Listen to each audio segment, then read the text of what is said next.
The strongest team in automotive media, CBT News. Celebrating 12 incredible years, a dealer's #1 resource for news, content, coaching, and analysis. Thanks so much for joining us this morning. You're watching Inside Automotive with Jim Fitzpatrick.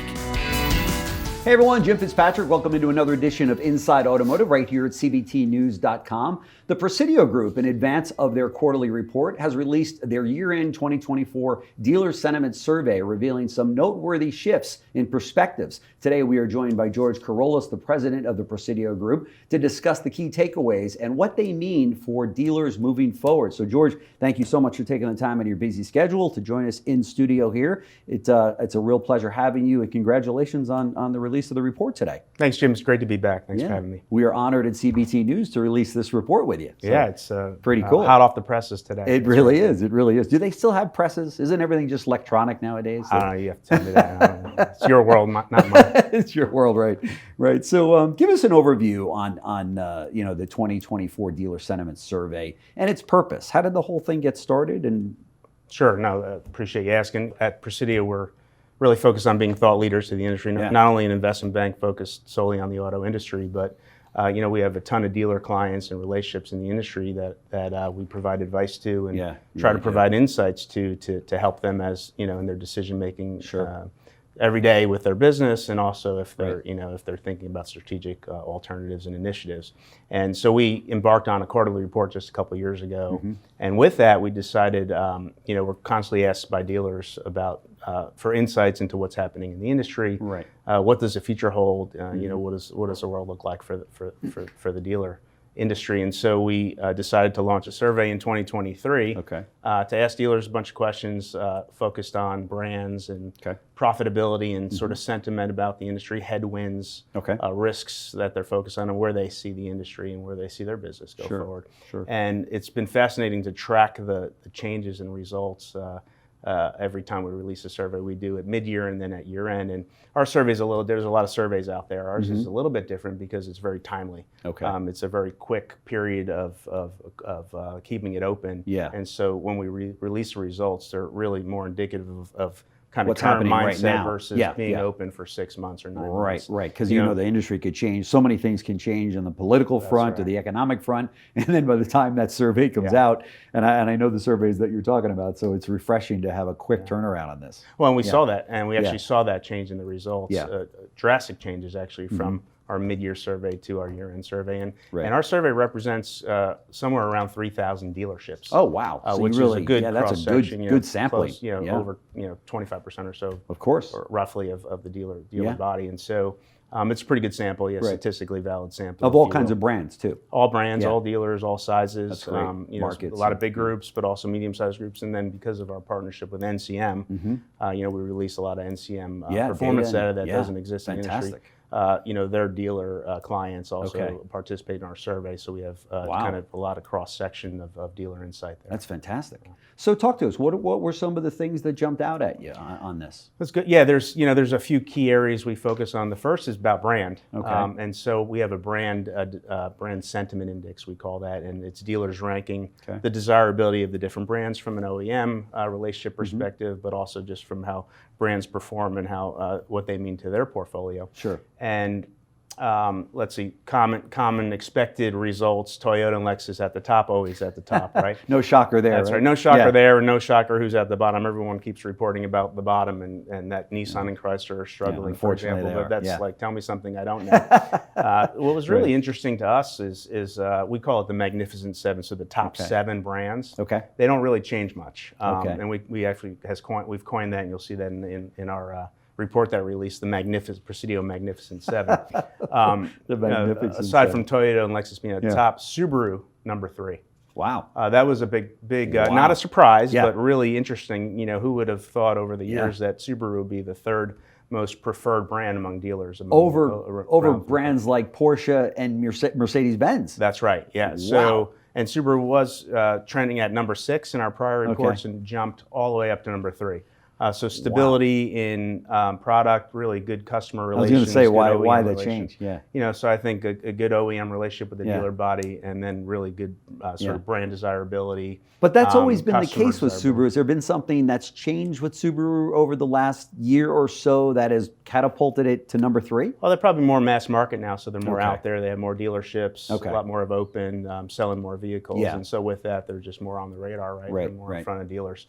And then Mercedes also stuck out to us, you know, in the Magnificent Seven as stabilized. They were a Okay. little choppy. They had some EV Yeah. confusion and Yeah, they different, you know, some dealer relation issues, which Right. you know we've read about recently. That's right. They've kind of That's come right. full circle on and are more focused on Okay. on dealer relations. So we think those are leading to more stability with Mercedes. So really a stable Okay. rock Okay. there inside the 7. Yeah, yeah. Do you know any groups that they only have the 7? That would be a pretty strong group. I bet you there's some that are, yeah, we could look at our database of thousands of That's right. dealers and probably find Sure, that. sure. That's right. What were? Can you share with what was at the bottom, like the bottom 7? What some of those brands? What would they look like? You know, Chrysler, Nissan, Yeah. Infiniti, Volvo, And really, brands Infiniti and like that. Yeah. They're having a tough go of it. Yeah. What's interesting is that in all of these brands, including Stellantis and Nissan, I've got a number of friends of mine that own Nissan stores, you know, and then they'll report that they're still making money, you know, and it's not over, and there's a lot to go on about that, but it'll be interesting to see what happens there with Nissan, right? I think that's right. There, you know, we talk to dealers every day. Yeah. Regularly, and I do think we have seen a sentiment shift to the positive. Okay. Slightly to the positive. Sure. I mean, there was. It was not very rosy in 2024 talking about Nissan. No, I know. And we're hearing from a lot of folks now that, you know, they feel like maybe the worst is past. This Honda-Nissan potential merger is potentially a positive there for Nissan in terms of, you know, its going concern, if you will.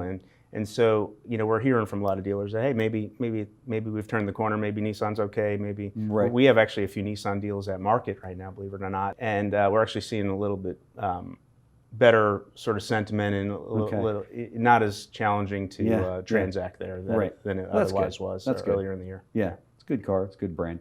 And it had been for so many years, but they did run into a little bit of trouble there. Talk to me about, from an economic standpoint, now that we are beyond the election, which was a very highly contested, you know, situation, and regardless of what side of the aisle you were on, it was very divisive out there. So talk to us about that.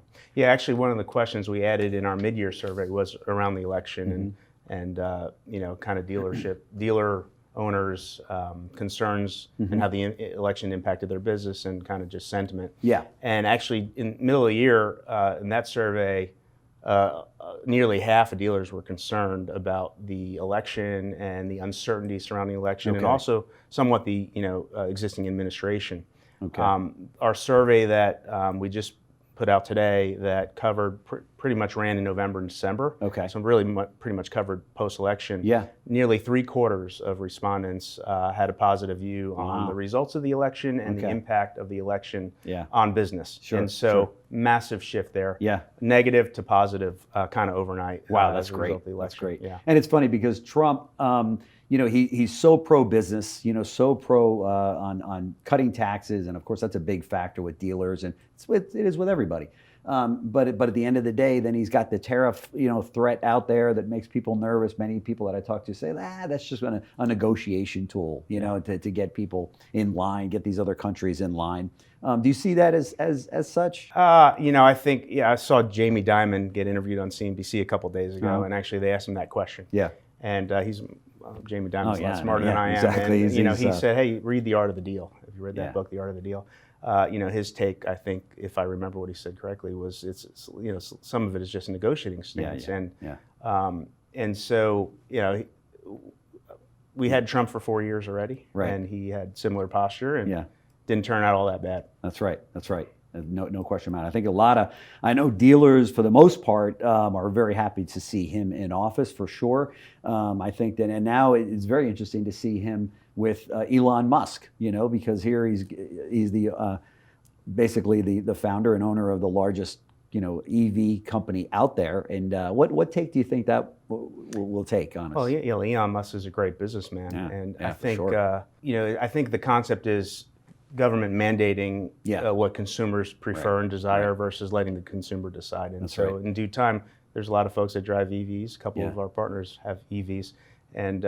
And so EVs are here and they're not going away. It's just let the consumer drive that decision, don't force it on them. And EV sales have been up over the last year. I mean, not to the point that we'd like them to be, or I should say the industry would like them to be, or the government, but they are up. I mean, more and more people are choosing an EV over an ICE vehicle. Right? And there's more availability, more product too. Yeah, it's good. That's a good point. That's a good point. Well, I would be remiss if I didn't ask you about the M&A market out there. Before we got recording, you told me that you've got another big year ahead. Talk to me about that. Yeah, our pipeline is probably larger than it's ever been.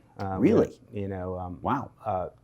We have a ton of clients. We have a lot of clients that we do a lot of advisory work for that are not necessarily sellers, right? They're big dealers. A lot of privates, even some publics that we help with their portfolio management. And so we have a lot of active engagements. There's a lot of buzz out there. In our survey, actually, we had a couple questions about the M&A market and slight changes in terms of, but pretty much on par with our prior surveys. Nearly 2/3 of dealers are interested in buying still, and feel from a profitability perspective that profitabilities are going to be stable, if not kind of increase over the next 12 months, which is a big change from our mid-year survey where a majority of dealers thought profitability is going to go down over the 12 months. So there's been a big sentiment change there. And so that drives optimism around the business, generally speaking. So not much of a change, slight changes within desirability of buying and selling.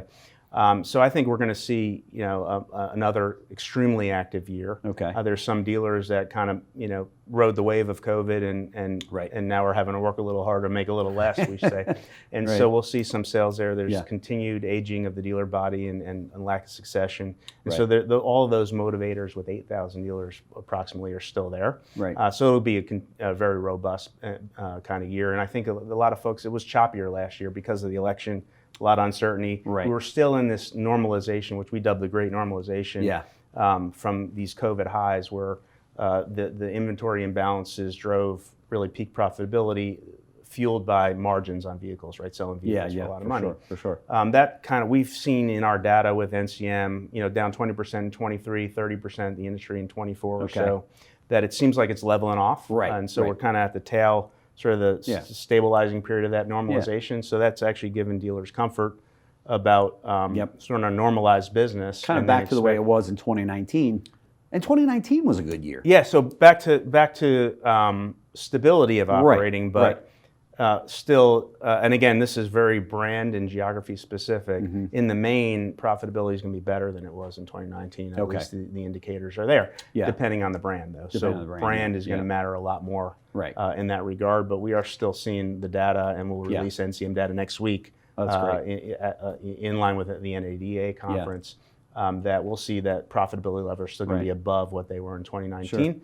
Save some brands where they might be at or below 2019, some of the weaker brands, So brand specific for sure. I spoke to a dealer, he's got 15 dealerships, and he said, well, we learned going through the last 3 or 4 years since COVID, or I guess now 5 years, in terms of our fixed ops division and also what we were making on the back end of in finance and F&I, which was up, I think he said $1,000 a car, that we took that into what we do today. So even while the front end gross profit is lower, the dealership is as profitable as it was, or more so than 2019, to your point, because of some of the lessons learned. Also, they were very heavy on expenses. They cut a lot of those expenses out and really learned how to run a more efficient, profitable dealership. Have you found that to be the case? Actually, totally. I'm glad you brought that up because we have a question about that in our survey.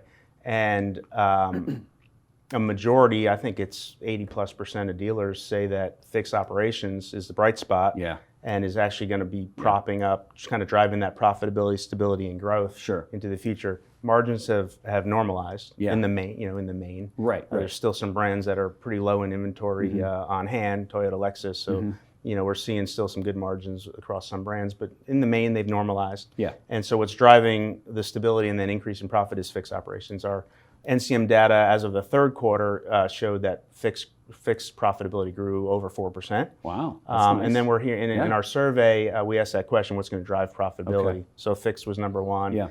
And then followed quickly by compensation and kind of cost efficiencies, and then technology enhancements to help drive profitability. Huge. AI, I mean, we didn't touch on That's AI, right, AI, but that's playing such a role in the success of dealerships today, right? That's right. It's all about AI right now. That's all the buzz, at least. I know, exactly.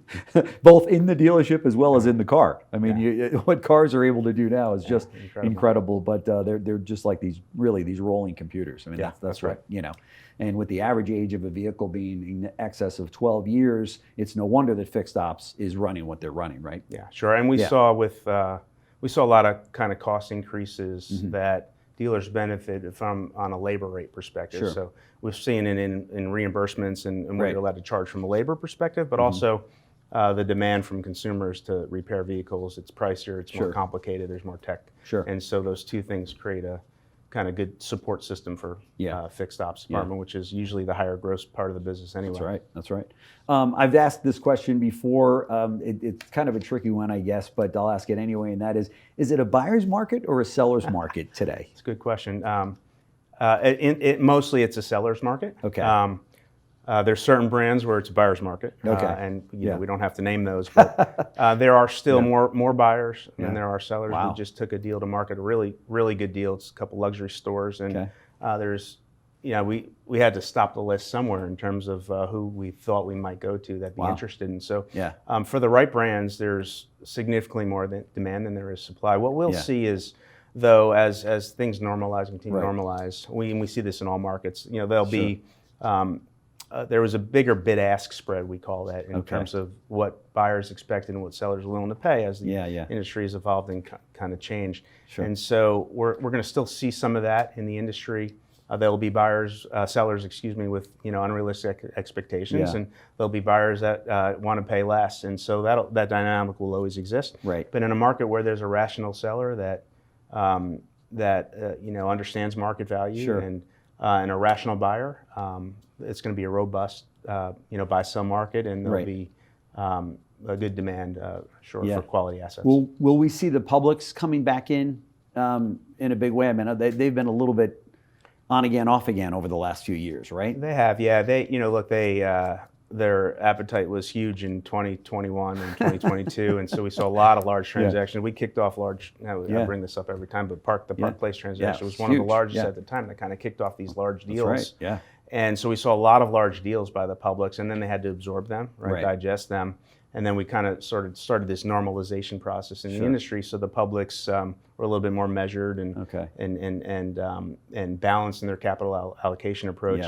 We do expect to see publics be more active. We have a lot of conversations with a lot of buyers and a lot of the publics, a lot of relationships, and there's definitely a desire to grow. That's what they're in the business to do.